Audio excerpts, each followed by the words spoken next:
Dignam is there now. Went out in a poof. Well, well, better turn down here, make a detour.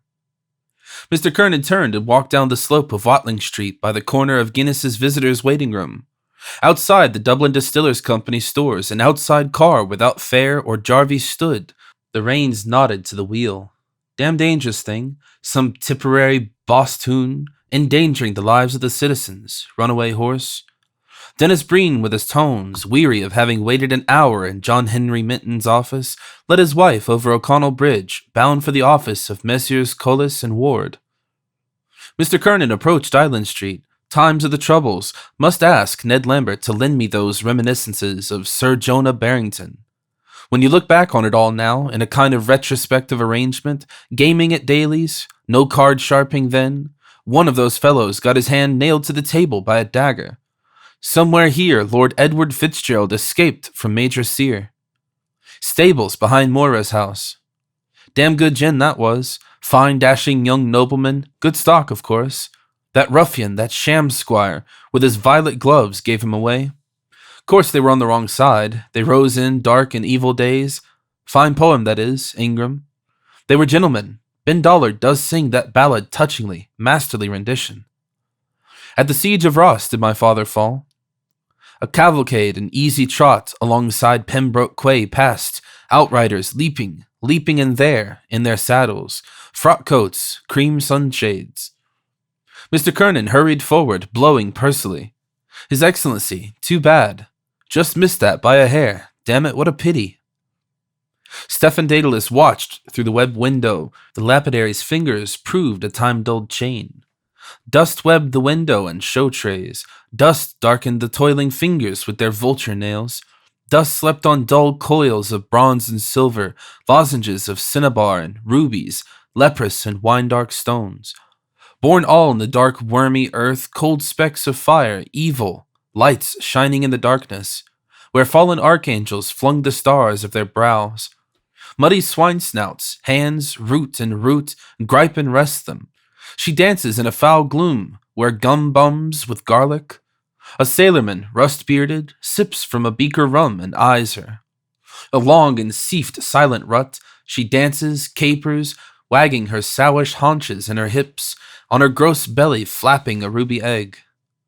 Old Russell, with a smeared chamois rag, burnished again his gym, turned it and held it at the point of his Moses beard. Grandfather Ape gloating on a stolen hoard. And you who wrest old images from the burial earth? The brain-sick words of sophists, Anasthenes, a lore of drugs, orient, and immortal wheat standing from everlasting to everlasting.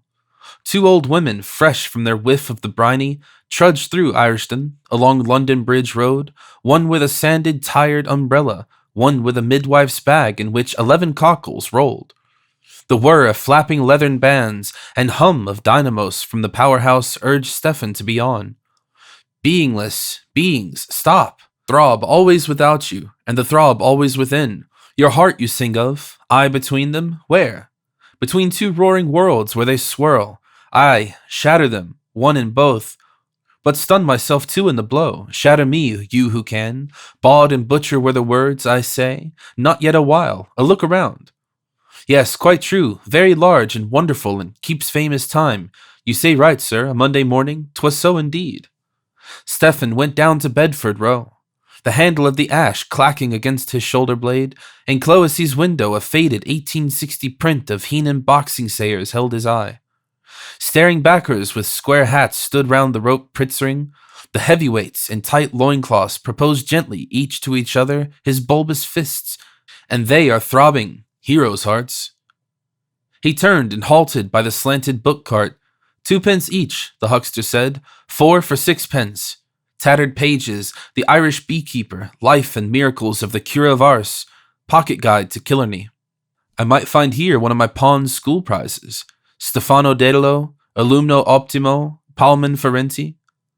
Father Conmee, having read his little hours, walked through the hamlet of Donnycarney, murmuring vespers. Binding too good, probably. What is this? 8th and 9th book of Moses, secret of all secrets, seal of King David. Thumbed pages, read and read. Who has passed here before me? How to soften chapped hands. Recipe for white wine vinegar. How to win a woman's love. For me, this. Say the following talisman 3 times with hands folded. Se el hilo nebrecada femininum. Amor mi solo sanctus amen. Who wrote this? Charms and invocations of the most blessed Abbot Peter Solanka to all true believers divulged. As good as any other abbot's charms, as mumbling Joachim's. Down, baldy noddle, or we'll wool your wool. What are you doing here, Stefan? Dilly's high shoulders and shabby dress. Shut the book, quick, don't let see. What are you doing? Stefan said. A Stuart face of none such Charles, lank locks falling at its sides. It glowed as she crouched, feeding the fire with broken boots. I told her of Paris, late Liabed under a quilt of old overcoats, fingering a pinchbeck bracelet, Dan Kelly's token, Nebricata femininum. What have you there? Stefan asked. I bought it from the other cart for a penny, Dilly said, laughing nervously. Is it any good? My eyes, they say she has. Do others see me so? Quick, far, and daring, shadow of my mind. He took the coverless book from her hand, Chardinal's French primer. What did you buy that for? He asked. To learn French. She nodded, reddening and closing tight her lips. Showed no surprise, quite natural.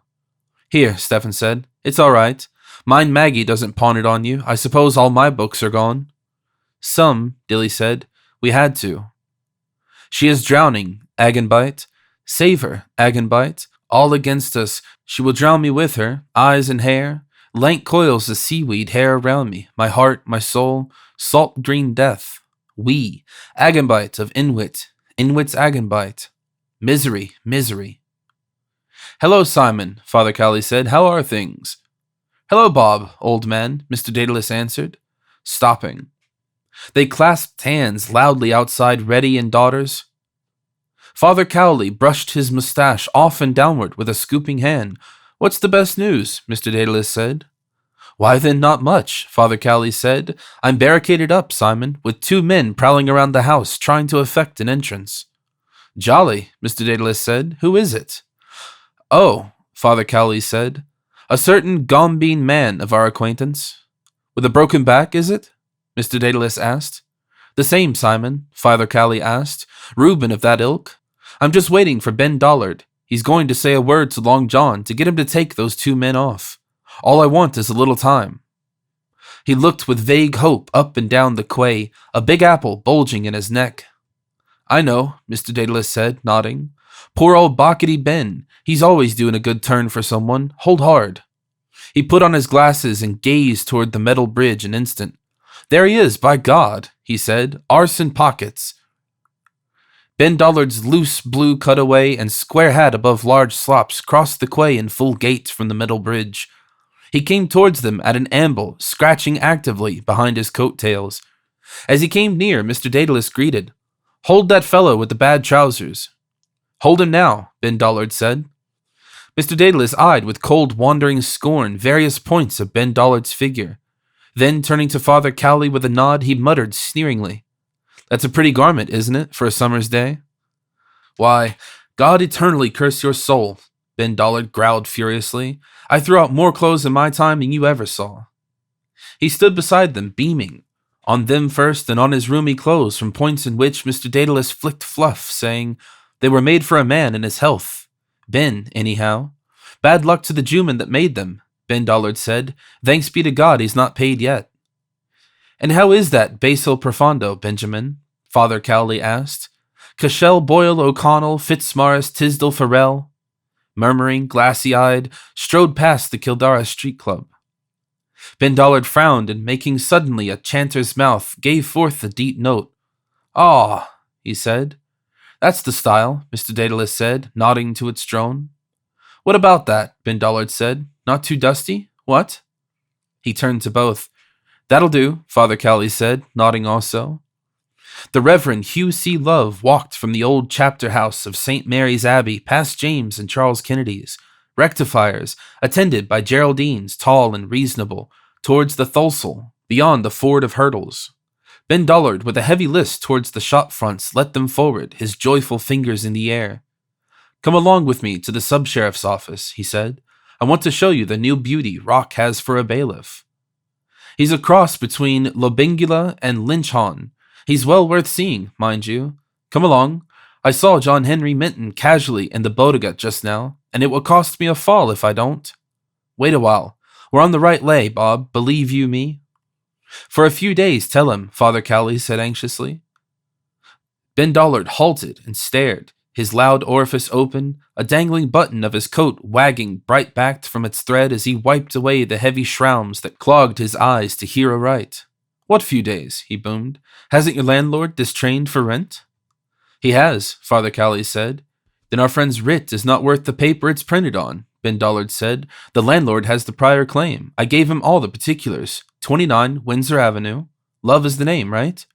That's right, Father Cowley said. The Reverend Mr. Love. He's a minister in the country somewhere, but are you sure of that?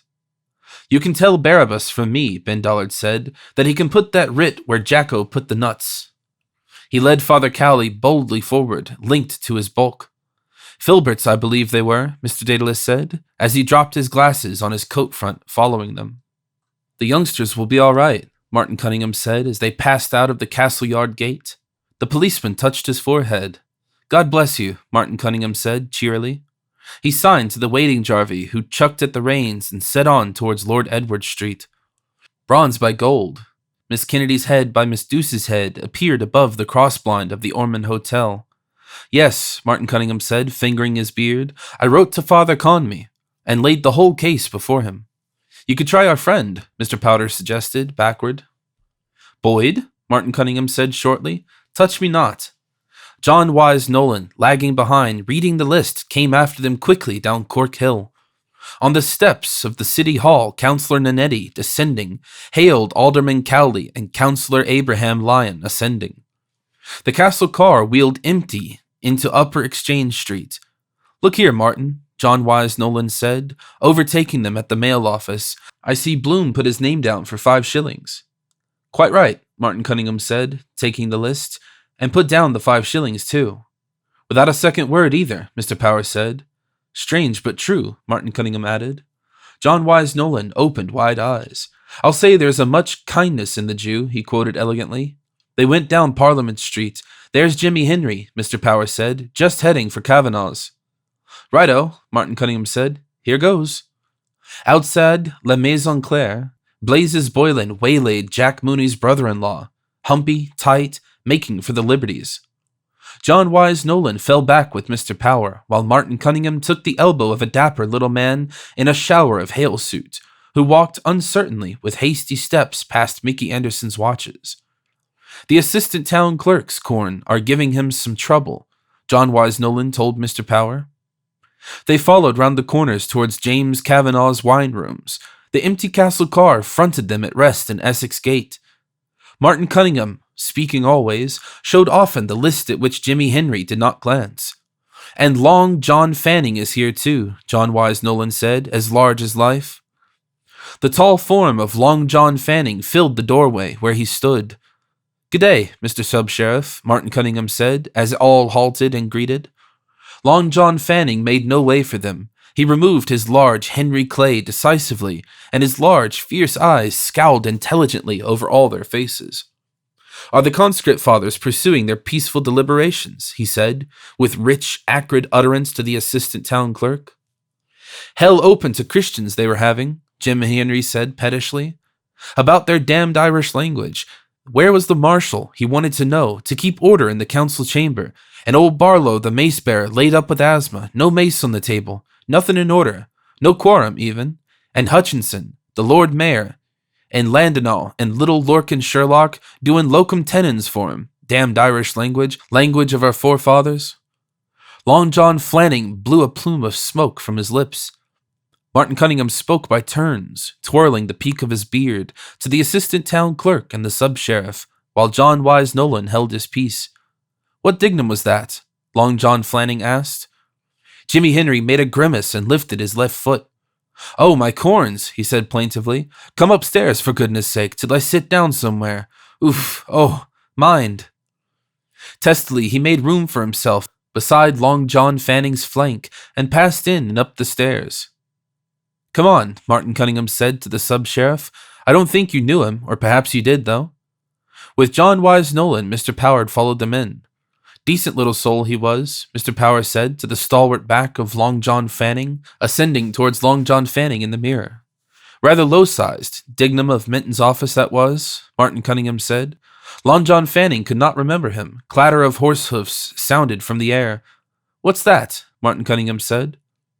All turned where they stood. John Wise Nolan came down again. From the cool shadow of the doorway, he saw the horses pass Parliament Street, harness and glossy pattens and sunlight shimmering. Gaily they went past before his cool and friendly eyes, not quickly. In saddles of the leaders, leaping leaders, rode outriders. What was it? Martin Cunningham asked as they went up the staircase. The Lord Lieutenant General and the General Governor of Ireland, John Wise Nolan answered from the stairfoot. As they trod across the thick carpet, Buck Mulligan whispered behind his Panama to Hines, Parnell's brother, there in the corner. They chose a small table near the window, opposite a long-faced man whose beard and gaze hung intently down on a chessboard. Is that he? Haines asked, twisting round in his seat.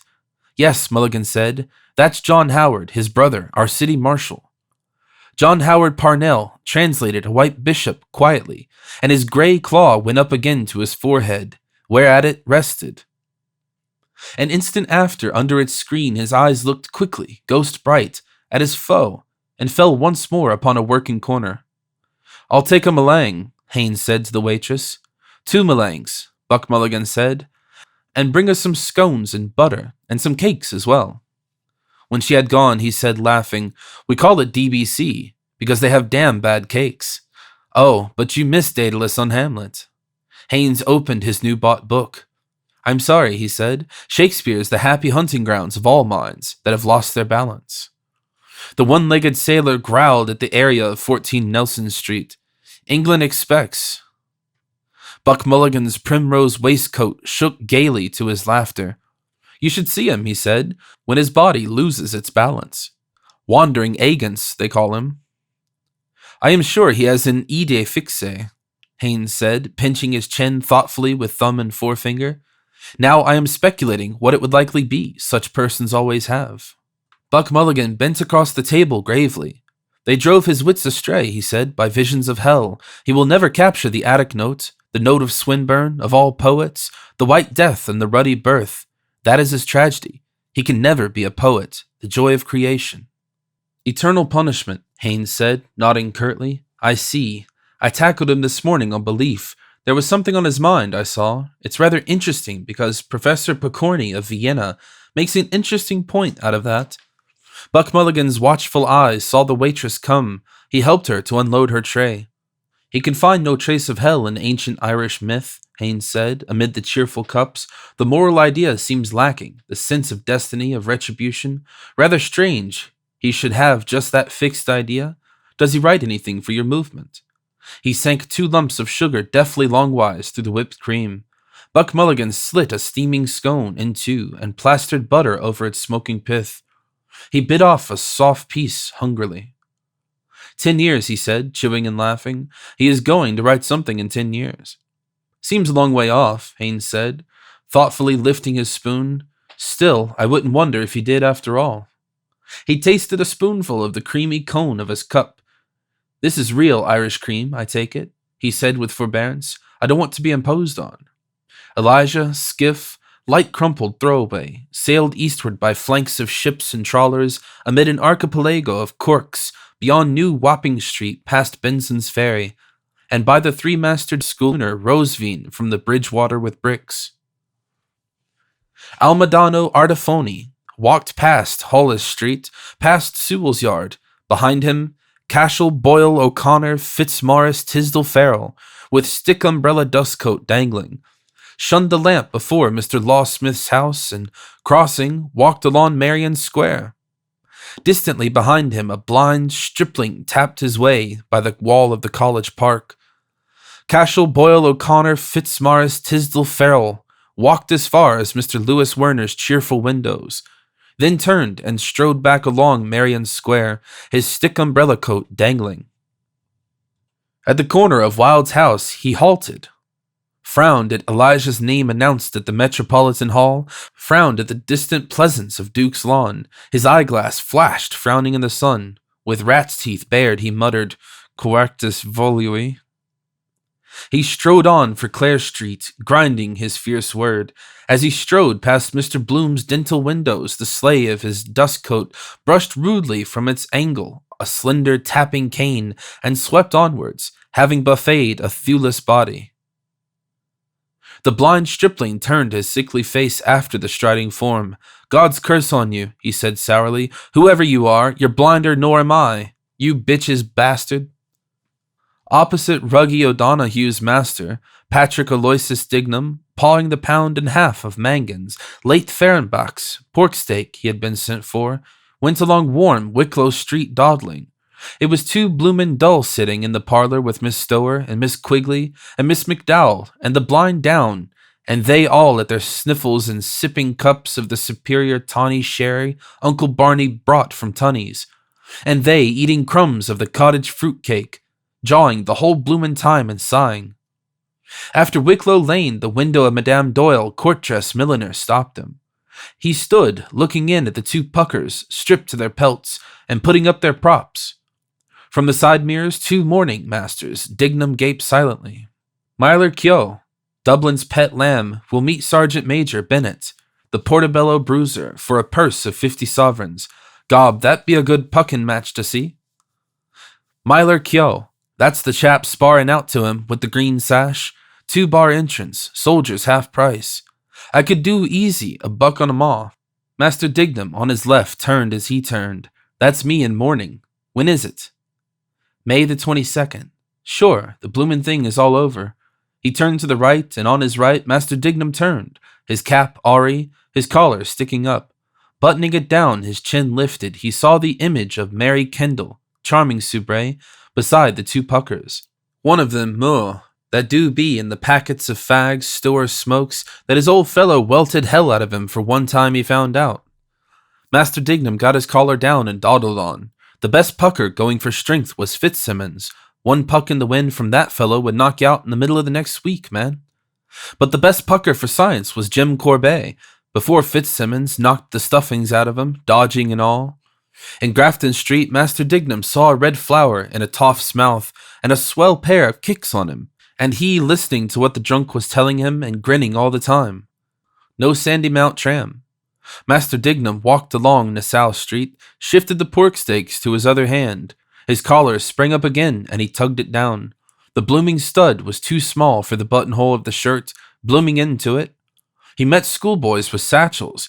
I'm not going tomorrow either. Stay away till Monday. He met other schoolboys. Did they notice I'm in mourning? Uncle Barney said he'd get it into the paper tonight. Then they'll all see it in the paper and read my name printed and Pa's name. His face got all gray instead of being red like it was, and there was a fly walking over it to his eye. The scrunch that was when they were screwing the screws into the coffin, and the bumps when they were bringing it downstairs. Pa was inside it, and Ma crying in the parlor, and Uncle Barney telling the men how to get it round the bend. A big coffin it was, and high and heavy looking. How was that? The last night Pa was boozed, he was standing on a landing, there bawling out for his boots to go out to Tunney's for to booze more, and he looked buddy and short in his shirt. Never see him again. Death, that is. Pa is dead. My father is dead.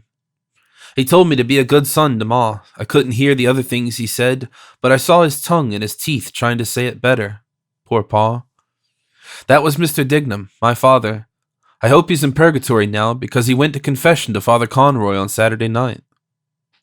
William Humble, Earl of Dudley, and Lady Dudley, accompanied by Lieutenant Colonel Hazelton, drove out after luncheon from the Viceregal Lodge. In the following carriage were the Honorable Miss Paget, Miss De Courcy, and the Honorable Gerald Ward, ADC, in attendance. The cavalcade passed out by the lower gate of Phoenix Park, saluted by obsequious policemen, and proceeded past King's Bridge along the northern quays. The Viceroy was most cordially greeted on his way through the metropolis. At Bloody Bridge, Mr. Thomas Kernan beyond the river greeted him vainly from afar between Queen's and Whitman's bridges. Lord Dudley's viceregal carriages passed, and were unsaluted by Mr. Dudley White, BLMA, who stood on a ran quay outside Miss Emmy White's, the pawnbroker's, at the corner of Aran Street West, stroking his nose with his forefinger, undecided whether he should arrive at Phibsborough more quickly by a triple change of tram, or by hailing a car or on foot through Smithfield, Constitution Hill, and Broadstone Terminus. In the porch of Four Courts, Richie Golding with the cost-bag of Golding, Collis, and Ward saw him with surprise.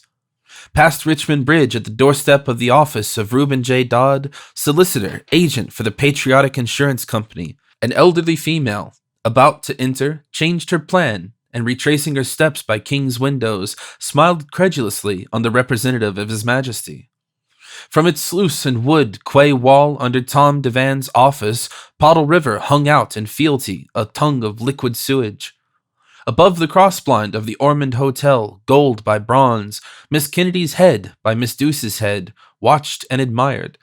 On Ormond Quay, Mr. Simon Daedalus, steering his way from the greenhouse for the sub-sheriff's office, stood still in mid-street and brought his hat low. His Excellency graciously returned Mr. Daedalus's greeting.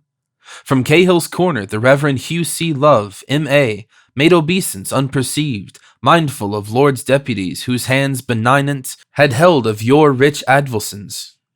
On Grattan Bridge, Linehan and McCoy, taking leave of each other, watched the carriages go by, passing by Roger Green's office and Dollard's big red printing house, Gertie McDowell, carrying the Catesby Cork lino letters for her father who was laid up, knew by the style it was the Lord and Lady Lieutenant.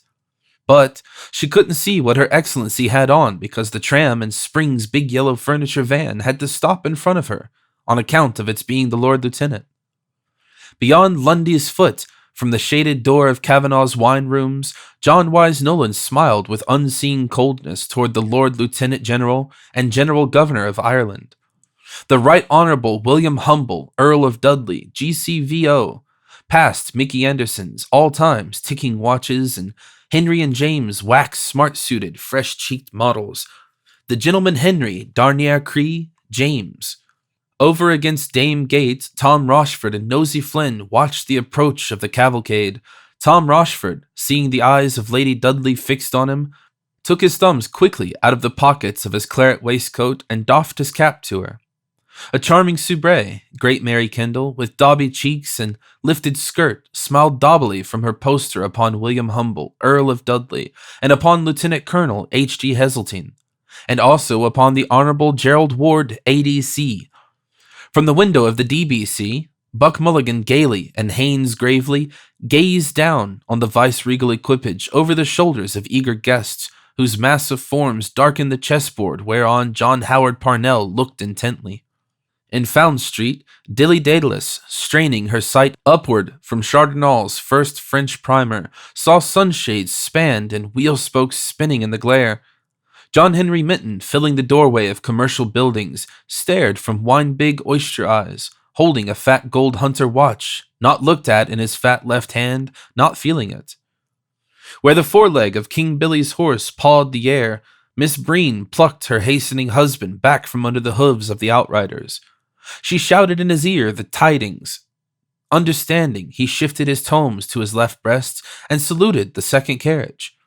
The Honourable Gerald Ward, A.D.C., agreeably surprised, made haste to reply. At Ponsonby's corner, a jaded white flagon, H, halted, and 4 tall-hatted white flagons halted behind him, ELYS. While outriders pranced past in carriages, opposite Piggott's music warerooms, Mr. Dennett J. Magany, professor of dancing and co., gaily apparelled, gravely walked, outpassed by a viceroy and unobserved. By the provost's wall came jauntily Blazes Boylan, stepping in tan shoes and socks with sky-blue clocks to the refrain of My Girl's a Yorkshire Girl. Blazes Boylan presented to the leader's sky-blue frontlets and high action a sky-blue tie, a wide-brimmed straw hat at a rakish angle, and a suit of indigo serge.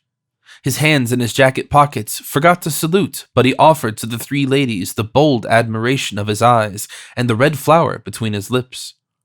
As they drove along Nassau Street, His Excellency drew the attention of his bowing consort to the program of music which was being discoursed in College Park. Unseen, brazen Highland ladies blared and drum thumped after the cortege. Even though she's a factory lass and wears no fancy clothes, barabum, yet I've sort of a Yorkshire relish for my little Yorkshire rose, barabum. Thither of the wall, the quarter-mile flat handicappers, MC Green, H. Shrift, T.M. Patty, C. Skaith, J.B. Jeffs, G.N. Morphy, F. Stevenson, C. Adderley, and W.C. Hugard started in pursuit. Striding past Finn's Hotel, Cashel, Boyle, O'Connor, Fitzmaurice, Tisdall, Farrell stared through a fierce eyeglass across the carriages at the head of Mr. M. E. Solomons in the window of the Austro-Hungarian vice-consulate. Deep in Leinster Street by Trinity's postern, a loyal king's man, Hornblower, touched his tally-ho cap. As the glossy horses pranced by Marion Square, Master Patrick Aloysius Dignam, waiting, saw salutes being given to the gent with the topper, and raised also his new black hat, with fingers greased by pork steak paper. His collar, too, sprang up, the viceroy on his way to inaugurate the Mirius Bazaar and aids of funds for Mercer's Hospital, drove with his following towards Lower Mount Street. He passed a blind stripling opposite Broadbent's. In Lower Mount Street, a pedestrian in a brown mackintosh, eating dry bread, passed swiftly and unscathed across the viceroy's path. At the Royal Canal Bridge, from his hoarding, Mr. Eugene Stratton, his blub lips a grin, bade all comers welcome to Pembroke Township. At Haddington Road corner, 2 sanded women halted themselves, an umbrella and a bag in which 11 cockles rolled to view with wonder, the Lord Mayor and Lady Mayoress without his golden chain.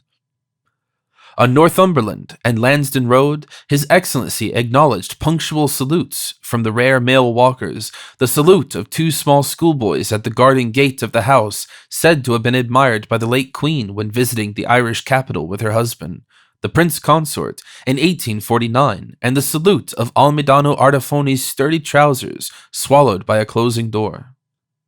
Bronze by gold heard the hoof irons, steely ringing, imthurnin, thun. Chips, picking chips off rucky thumbnail chips. Horrid and gold-flushed more. A husky fife note blue. Blue bloom is on the gold-pinnacled hair.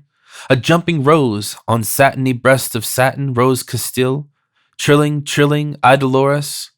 Peep, who's in the peep of gold?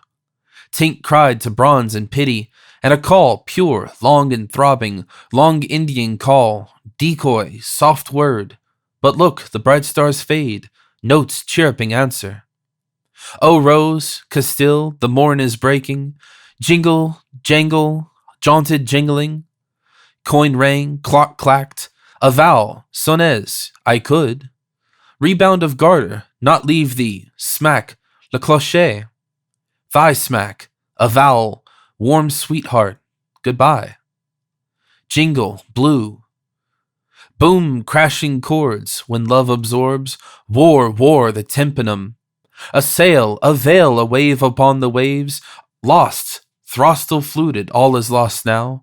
Horn, hawthorn, when first he saw, alas, full tup, full throb, warbling. Ah, lure, alluring, Martha, come. Clap, clap, clip, clap, clappy, clap. Good God, he never heard an all. Deaf bald Pat brought pad knife took up. A moonlit night call, far, far. I feel so sad, P.S. so lonely blooming. Listen, the spiked and winding cold sea horn. Have you the? Each and for other plash and silent roar. Pearls when she, lisped rhapsodies, hiss. You don't? Did not, no, believe. Lydiad, with a cock with a cara. Black, deep sounding. Do, Ben, do. Wait while you wait, hee. Wait while you but wait. Low in dark middle earth, embedded ore. Nomine domine, preacher is he, all gone, all fallen. Tiny, her tremulous fern foils of maiden hair. Amen, he gnashed in fury. Fro, to fro, a baton cool protruding. Bronzeldia by Minigold. By bronze, by gold, in ocean green of shadow, bloom, old bloom. One rapped, one tapped, with a cara, with a cock. Pray for him, pray, good people. His gouty fingers knackering. Big Ben-a-ben, Big Ben-ben. Last rose Castile of summer left bloom, I feel so sad alone. Pwee, little wind piped wee. True men, lid Kirkcaldy and all.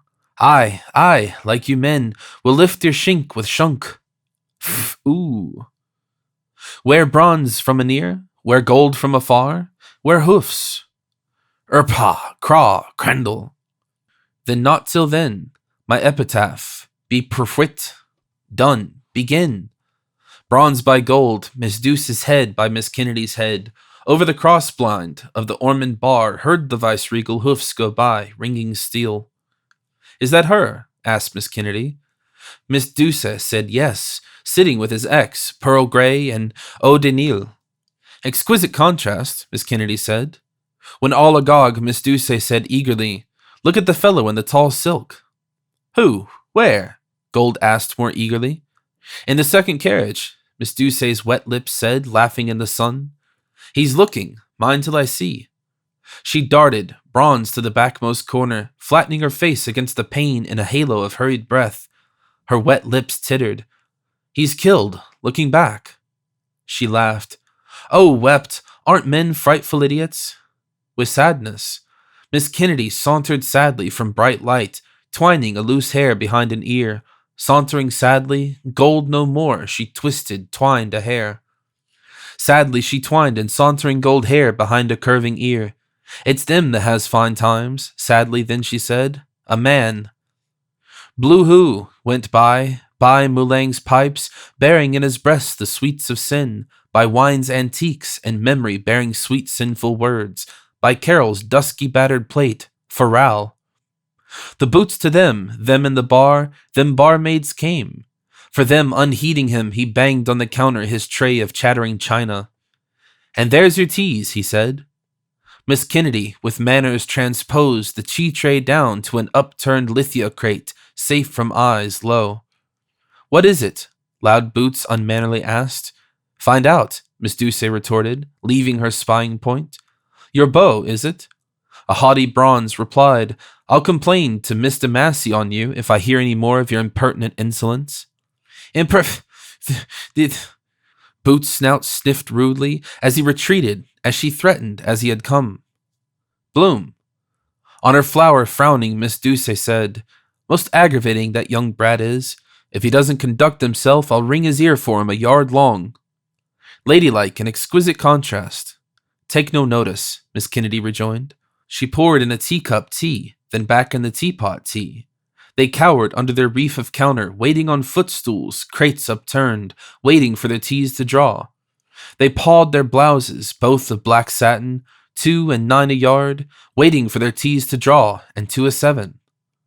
Yes, bronze from a near, by gold from afar, heard steel from a near, hoofs ring from afar, and heard steel hoofs, ring hoof, ring steel.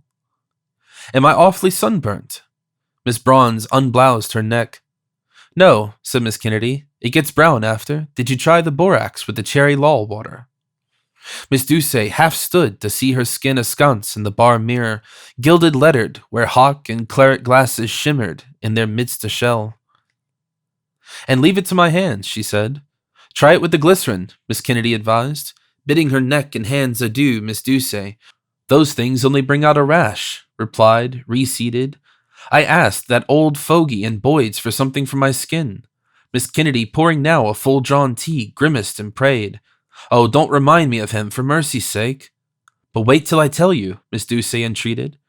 Sweet tea, Miss Kennedy, having poured with milk, plugged both ears with little fingers. No, don't, she cried. I won't listen, she cried. But Bloom. Miss Douce grunted in snuffy fogey's tone. For your what? Says he. Miss Kennedy unplugged her ears to hear, to speak, but prayed again. Don't let me think of him or I'll expire, the hideous old wretch, that night in the Antient concert rooms. She sipped distastefully her brew, hot tea, a sip sipped sweet tea. Here he was, Miss Douce said, cocking her bronze head 3/4, ruffling her nose wings. Huffa, huffa! Shrill shriek of laughter sprang from Miss Kennedy's throat. Miss Douce huffed and snorted down her nostrils that quivered imperthen like a snout in quest. Oh, shrieking, Miss Kennedy cried. Will you ever forget his goggle eye? Miss Doucet chimed in deep bronze laughter, shouting, And your other eye. Blue Who's dark eye read Aaron Figger's name. Why do I always think Figger? Gathering figs, I think, and Prosper Lore's Huguenot name. By Bazzy's blessed virgins, Bloom's dark eyes went by, blue robed, white under, come to me. God they believe she is, or goddess. Those today I could not see. That fellow spoke, a student, after with Daedalus' son. He might be Mulligan, all comely virgins, that brings those rakes of fellows in, her white. By wint his eyes, the sweets of sin, sweets are the sweets of sin. In a giggling peal, young gold bronze voices blended, Doucet with Kennedy, your other eye. They threw young heads back, bronze giggle gold, to let freely their laughter, screaming, your other, signals to each other, high piercing notes. Ah, panting, sighing, ah, for done, their mirth died down. Miss Kennedy licked her cup again, raised, drank a sip, and giggled. Miss Doucet, bending over the tea tray, ruffled again her nose and rolled droll fattened eyes. Again Kenny giggles, stooping her fair pinnacles of hair, stooping her tortoise nape comb showed, spluttered out of her mouth her tea, choking in tea and laughter, coughing with choking, crying. Oh, greasy eyes, imagine being married to a man like that, she cried, with his bit of beard. Doucet gave full vent to a splendid yell, a full yell of full woman, delight, joy, indignation. Married to the greasy nose, she yelled, shrill with deep laughter. After gold, after bronze, they urged each to peal after peal, ringing in changes, bronze gold, gold bronze, shrill deep, to laughter after laughter, and then laugh more. Greasy, I knows. Exhausted, breathless, their shaken heads they laid, braided and pinnacled by glossy combed against the counter ledge, all flushed, panting, sweating, all breathless. Married to Bloom, to Bloom. Oh, saints above, Miss Doucet said, sighed above her jumping rose, I wished. I hadn't laughed so much, I feel all wet. Oh, Miss Doucet, Miss Kennedy protested, you horrid thing. And flushed yet more, you horrid, more goldenly. By Cantwell's offices roved Bloom, by Cheppy's virgins, bright of their oils, Nanetti's father hawked those things about, wheedling at doors as I. Religion pays, must see him for that par. Eat first, I want. Not yet. At 4, she said. Time ever passing, clock hands turning. On, where eat? The Clarence, Dolphin, on, Farral. Eat, if I net 5 guineas with those ads, the violet silk petticoats. Not yet, the sweets of sin. Flushed less, still less, goldenly pale, got into their bar, strolled Mr. Daedalus, chips, picking chips off one of his rocky thumbnails. Chips, he strolled. Oh, welcome back, Miss Doucet. He held her hand, enjoyed her holidays. He hoped she had nice weather in Rostrevor. Gorgeous, she said. Look at the holy show I am, lying out on the strand all day. Bronze whiteness. That was exceedingly naughty of you, Mr. Daedalus told her, and pressed her hand indulgently, tempting poor simple males. Miss Doucet, of satin, doused her arm away. Oh, go away, she said. You're very simple, I don't think. He was. Well, now I am, he mused. I looked so simple in the cradle they christened me Simple Simon. You must have been a doty, Miss Doucet made answer. And what did the doctor order today? Well, now, he mused. Whatever you say yourself, I think I'll trouble you for some fresh water and a half glass of whiskey. Jingle. With the greatest alacrity, Miss Doucet agreed. With grace of alacrity towards the mirror, gilt Cantrell and Cochrane's she turned herself. With grace, she tapped a measure of gold whiskey from her crystal keg. Forth from the skirt of his coat, Mr. Daedalus brought pouch and pipe. Alacrity she served. He blew through the flue. 2 husky fife notes. By Jove, he mused, I often wanted to see the Mourne Mountains. Must be a great tonic in the air down there. But a long threatening comes at last, they say. Yes, yes. Yes, he fingered shreds of hair, her maiden hair, her mermaids, into the bowl. Chips, shreds, musing, mute. None not said nothing. Yes. Gaily Miss Douce polished a tumbler, trilling, "O Idolortus, queen of the eastern seas." Was Mr. Lidwell in today? In came Linehan. Round him peered Linehan. Mr. Bloom reached Essex Bridge. Yes, Mr. Bloom crossed Bridge of Essex. To Martha I must write, by paper, dailies. Girl there civil, Bloom, old Bloom, Blue Bloom is on the rye. He was in at lunchtime, Miss Douce said. Linehan came forward. Was Mr. Boylan looking for me? He asked, she answered. Miss Kennedy, was Mr. Boylan in while I was upstairs? She asked. Miss Voice of Kennedy answered, a second teacup poised her gaze upon a page. No, he was not. Miss Gaze of Kennedy heard, not seen, read on. Linehan rounds the sandwich bell, wound his round body round. Peep, who's in the corner? No glance of Kennedy rewarding him. He yet made overtures, to mind her stops, to read only the black ones, one round O and crooked S. Jingle, jaunty jingle, girl gold, she read, and did not glance, take no notice. She took no notice while he read by Rhoda a sulfa fable for her, plappering flatly. Ah, fox met a stork, said the fox to thee stork. Will you put your bill down in my throat and pull up a bone? He droned in vain, Miss Douce turned her tea aside. He sighed aside, ah me, oh my. He greeted Mr. Daedalus and got a nod. Greetings from the famous son of a famous father. Who may he be? Mr. Daedalus asked. Linehan opened most genial arms. Who? Who may he be? He asked. Can you ask? Stephen, the youthful bard. Dry. Mr. Daedalus, famous father, laid by his dry, filled pipe. I see, he said. I didn't recognize him for the moment. I hear he is keeping very select company. Have you seen him lately? He had. I quaffed the Necker bowl with him this very day, he said Linehan, in Mooney's Onville, and in Mooney's sur Mer. He had received the rhino for the labor of his muse. He smiled at Bronze's tea-bathed lips, at listening lips and eyes. The elite of Erin hung upon his lips, the ponderous pundit Hugh. Machew, Dublin's most brilliant scribe and editor, that minstrel boy of the wild wet west, who is known by the euphonious appellation of the O'Madden Burke. After an interval, Mr. Daedalus raised his grog, and, that must have been highly diverting, said he. I see. He drank, with far-away morning mountain eye, set down his glass. He looked towards the saloon door. I see you have moved the piano. The tuner was in today, Miss Douce replied, tuning it for the smoking concert, and I never heard such an exquisite player. Is that a fact? Didn't he, Miss Kennedy? The real classical, you know. And blind, too, poor fellow. Not 20, I'm sure he was.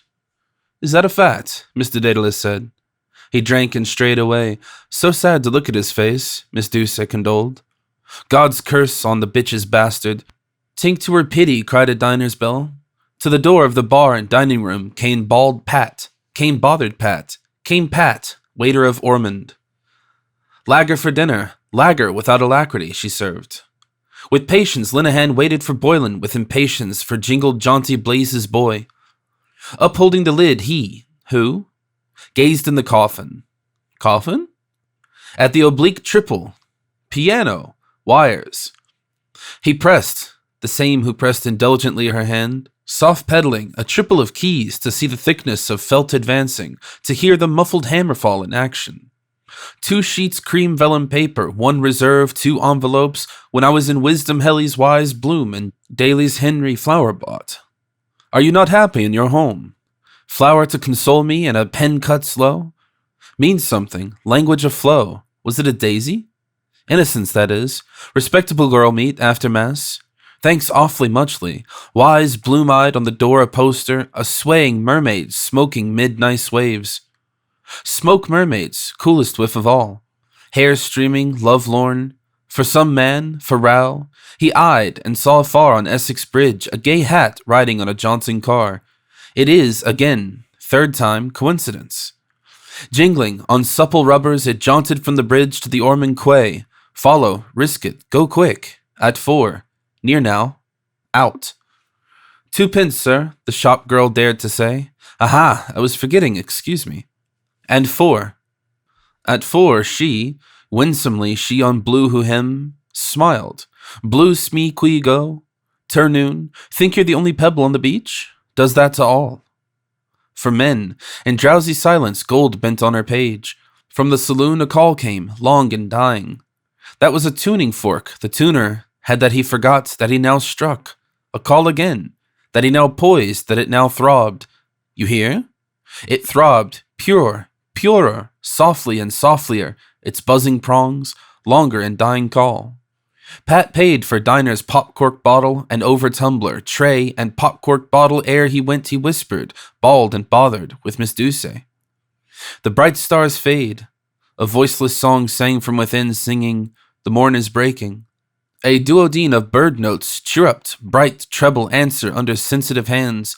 Brightly the keys, all twinkling, linked, all harpsichording, called to a voice to sing the strain of dewy morn, of youth, of love's leave-taking, life's love's morn. The dewdrops purl, Linehan's lips over the counter lisped the low whistle of decoy. But look this way, he said, Rose of Castile. Jingled jaunted by the curb and stopped. She rose and closed her reading. Rose of Castile, fretted, forlorn, dreamily rose. Did she fall or was she pushed? He asked her. She answered, sliding, ask no questions and you'll hear no lies. Like lady, ladylike. Blazes Boylan's smart tan shoes creaked on the bar floor where he strode. Yes, gold from anear, by bronze from afar, Linehan heard and knew and hailed him. See, the conquering hero comes. Between the car and window, warily walking, went Bloom, unconquered hero. See me he might, the seat he sat on, warm. Black, wary he-cat walked towards Richie Golding's legal bag, lifted aloft saluting, and I from thee. I heard you around, said Blazes Boylan. He touched a fair Miss Kennedy a rim of his slanted straw. She smiled on him, but Sister Bronze outsmiled her, preening for him her richer hair, a bosom, and a rose. Smart Boylan bespoke potions. What's your cry? Glass of bitter? Glass of bitter, please, and a slow gin for me. Wire in yet? Not yet. At 4 she. Who said 4? Cowley's red lugs and bulging apple in the door of the sheriff's office. Avoid. Golding a chance. What is he doing in the Ormond? Car waiting. Wait. Hello. Where off to? Something to eat? I too was just in here. What, Ormond? Best value in Dublin, is that so? Dining room, sit tight there. See, not be seen. I think I'll join you, come on. Richie led on, Bloom followed bag. Dinner fit for a prince. Miss Duce reached high to take a flagon, stretching her satin arm, her bust, that all but burst, so high. Oh, jerked Linehan, gasping at each stretch. Oh! But easily she seized her prey and let it low in triumph. Why don't you grow? Asked Blazes Boylan. She-Bronze, dealing with her oblique jar thick syrupy liquor for his lips, looked as it flowed. Flour in his coat, who gave him? And syruped with her voice. Fine goods in small parcels. That is to say she. Neatly she poured, slow syrupy, slow. Here's fortune, Blazes said. He pitched a broad coin down. The coin rang. Hold on, said Linehan, till I... Fortune he wished, lifting his bubbled ale. Scepter will win in a canter, he said. I plunged a bit, said Boylan, winking and drinking. Not on my own, you know. Fancy a friend of mine. Linehan still drank and grinned at his tilted ale and at Miss Duce's lips that all but hummed, not shut, the ocean song her lips had trilled. Idolorus, the eastern seas, clock word, Miss Kennedy passed their way. Flower, wonder who gave. Bearing away tea tray, clock clacked. Miss Duce took Boylan's coin, struck boldly the cash register. It clanged, clock clacked, fair one of Egypt teased, and sorted in the till, and hummed, and handed coins and change. Looked to the west, a clack, for me. What time is it? Asked Blazes Boylan. 4 o'clock? Linehan's small eyes hunger on her humming, bust a humming, tugged Blazes Boylan's elbow sleeve. Let's hear the time, he said. The bag of Golding, Colas, ward led Bloom by rye bloom flowered tables, aimless he chose with agitated aim, bald Pat attending, a table near the door, be near, at 4. Has he forgotten? Perhaps a trick, not come, whet appetite. I couldn't do. Wait. Pat, waiter, waited. Sparkling bronze, azure-eyed, blazers, sky-blue bow and eyes. Go on, pressed Linehan. There's no one, he never heard. To Flora's lips did high. High, a high note pealed in the treble clear, bronze Duce communing with her rose that sank and rose sought. Blazes Boylan's flowers and eyes. Please, please. He pleaded over, returning phrases of avowal. I could not leave thee. After which Miss Duce promised coyly. No, now, urged Linehan. Sonnez la cloche. Oh, do, there's no one. She looked, quick, Miss Kin out of earshot, sudden, bent, two kindling faces watched her bend. Quavering the chords, strayed from the air, found it again, lost chord, and lost and found it, faltering. Go on, do, sonnez. Bending, she nipped a peak of skirt above her knee. Delayed, taunted them still, bending, suspending with willful eyes. Sonnez! Smack! She set free, sudden and rebound, her nipped elastic garter smack warm against her smackable, a woman's warm-hosed thigh. Le clocher! Cried gleeful Linehan, trained by owner, no sawdust there. She smile-smirked, supercilious. Wept, aren't men? But light were gliding, mild she smiled on Boylan. You're the essence of vulgarity, she in gliding said. Boylan eyed, tossed to fat lips his chalice, drank off his chalice tiny, sucking the last fat violet syrupy drops. His spellbound eyes went after her gliding head as it went down the bar by mirrors, gilded arc for ginger ale, hawk and claret glasses shimmering, a spiky shell, where it concerted, mirrored, bronze with sunnier bronze. Yes, bronze from a nearby. Sweetheart, goodbye. I'm off, said Boylan with impatience. He slid his chalice brisk away, grasped his change. Wait a shake, begged Linehan, drinking quickly. I wanted to tell you. Tom Rochford. Come on to Blazes, said Blazes Boylan, going. Linehan gulped to go. Got the horn or what? He said. Wait, I'm coming. He followed the hasty creaking shoes, but stood nimbly by the threshold, saluting forms, a bulky with a slender. How do you do, Mr. Dollard? Eh? How do? Ben Dollard's vague bass answered, turning an instant from Father Cowley's woe. He won't give you any trouble, Bob. Alf Bergen will speak to the Longfellow. We'll put a barley straw in that Judas Iscariot's ear this time. Sighing, Mr. Daedalus came through the saloon, a finger soothing an eyelid. Ho, we will, Ben Dollard yodeled jollily. Come on, Simon, give us a ditty. We heard the piano. Bald Pat, bothered waiter, waited for drink orders. Power for Richie. And Bloom? Let me see. Not make him walk twice. His corns. 4 now. How warm this black is. Course nerves a bit. Refracts? Is it? Heat? Let me see. Cider? Yes, bottle of cider. What's that? Mr. Daedalus said. I was only vamping, man. Come on, Ben Dollard called. Begone, dull care. Come, Bob. He ambled Dollard, bulky slops before them. Hold that fellow with the hold him now into the saloon. He plumped him, Dollard on the stool. His gouty paws plumped chords, plumped, stopped abrupt. Bald Pat in the doorway met tealess gold returning. Bothered, he wanted power and cider. Bronze by the window watched, bronze from afar. Jingle-a-tinkle jaunted. Bloom heard a jing, a little sound. He's off. Light sob a breath. Bloom sighed on the silent blue-hued flowers. Jingling. He's gone. Jingle. Here. Love and war, Ben, Mr. Daedalus said. God be with old times. Miss Duce's brave eyes, unregarded, turned from the cross-blind, smitten by sunlight. Gone. Pensive. Who knows? Smitten. The smiting light. She lowered the dropping blind with a sliding cord. She drew down, pensive. Why did he go so quick when I... About her bronze, over the bar where Bald stood by Sister Gold, an exquisite contract and exquisite, non-exquisite. Slow, cool, sea-green sliding depth of shadow. Eau de Nil. Poor old Goodwin was the pianist that night. Father Cowley reminded them. There was a slight difference of opinion between himself and the Collard Grand. There was. A symposium all his own, Mr. Daedalus said. The devil wouldn't stop him. He was a crotchety old fellow in the primary stage of drink. God, do you remember? Ben Bulky Dollard said, turning from the punished keyboard, and by Jabers, I had no wedding garment. They laughed, all three. He had no wed. All trio laughed, no wedding garment. Our friend Bloom turned in handy that night, Mr. Daedalus said. Where's my pipe, by the way? He wandered back to the bar, to the lost cord pipe. Bald Pat carried 2 diners' drinks, Richie and Poldy, and Father Cowley laughed again. I saved the situation, Ben, I think. You did, averred Ben Dollard. I remember those tight trousers, too. That was a brilliant idea, Bob. Father Cowley blushed to his brilliant purply lobes. He saved the situa. Tight tro. Brilliant idea.